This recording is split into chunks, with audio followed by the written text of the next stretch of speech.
Bonjour, ici François Tadei de Jouer.com. Je vous parle aujourd'hui d'un jeu qui sort en magasin au Québec le 20 août. Il s'agit d'un jeu sur la Nintendo DS qui a pour nom Brain Age 2.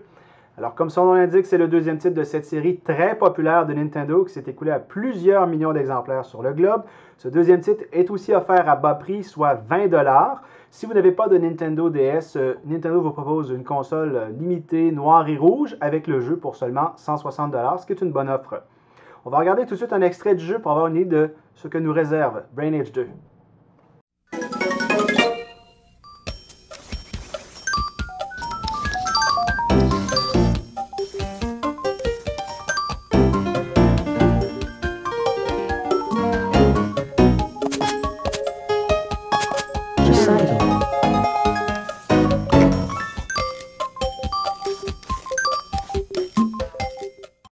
Donc, j'ai fait l'essai du jeu Brain Age 2 au cours des derniers jours et je dois vous dire d'entrée de jeu que cette nouvelle édition comporte plus de mini-jeux que la précédente, soit 17 en tout, si l'on tient compte des niveaux de difficulté supérieurs. On retrouve d'ailleurs un sympathique mini-jeu débloqué qui est inspiré du classique Dr Mario. On retrouve aussi 100 nouveaux sudoku pour les amateurs du genre, ainsi qu'un très intéressant mode multijoueur qui permettra d'augmenter sensiblement la durée de vie du jeu. Il permet à 16 joueurs maximum de s'affronter entre eux.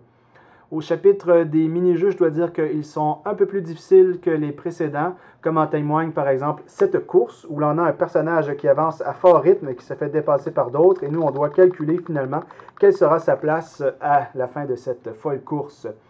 Les mini-jeux comme tels sont un peu plus variés par contre, mais ça n'enlève pas le fait qu'après quelques semaines d'activité, probablement qu'on trouvera le jeu un peu répétitif. Il serait sans doute apprécié que pour la prochaine édition, Nintendo offre davantage de mini-jeux, quitte à offrir le jeu 5 ou 10 $ de plus par exemple. Au niveau des petits défauts qu'on retrouve encore dans cette version, on doit dire que la reconnaissance du texte n'est pas parfaite, bien que très très bonne. On doit se forcer à prendre la méthode prescrite par Nintendo dans le manuel, donc il faut faire certaines lettres de certaines manières pour être certain d'éviter ces erreurs. Quant à la reconnaissance vocale, elle reste très bonne, mais encore une fois, on a le choix d'utiliser ou non cette reconnaissance vocale puisqu'on peut faire les activités tout à fait en silence. Alors si on est dans l'autobus, inutile d'utiliser la reconnaissance vocale, on peut utiliser uniquement la reconnaissance de l'écrit. Alors, ce jeu est disponible cette semaine dans tous les bons magasins au Québec et je dois le dire, il est disponible en français, s'il vous plaît. Alors, c'est une excellente chose parce que le dernier jeu ne l'était pas, ce qui faisait que plusieurs personnes l'ont évité. Alors, c'est à se procurer sans doute si vous aimez les jeux de puzzle cette semaine. Alors, c'était François Tadei de Jouer.com. Merci, au revoir.